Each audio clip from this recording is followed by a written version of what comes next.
ఉద్యోగస్తుడు వచ్చినాడు, ఆయన నాకు ఉద్యోగం కావాలని ఆడు తీసుకొని వచ్చినాడు. పెట్టుకోండి, ఈ అమ్మాయిని తీసేయమని వాళ్ళు చెప్పడం లేదు.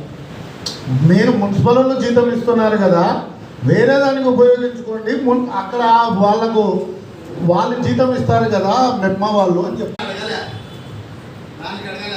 2 సంవత్సరాల నుండి నేను కమిషనర్ గారిని అడుగుతున్నది ఏంటంటే 2 సంవత్సరాలు జీతం చేసింది. ఇక్కడ మనం వేతనాలు ఇచ్చినాం. వేతనాలు ఇచ్చిన వాళ్ళని మనం తీసేయమని చెప్తున్నారు. ఆ మాటని తీసేయమని చెప్పాలి. మళ్ళీ మీరు అదే వచ్చిన వాళ్ళని తీసుకోమంటున్నారు. వచ్చిన వాళ్ళని తీసుకొని వీళ్ళని వేరే పెట్టుకొని ఎక్కడో నందికొట్కూరు అబ్బాయిని తీసుకొచ్చి ఇక్కడ పెట్టుకొని ఈ అమ్మాయిని మళ్ళీ దీంట్లో పెట్టడం కన్నా అదే మెప్మాలో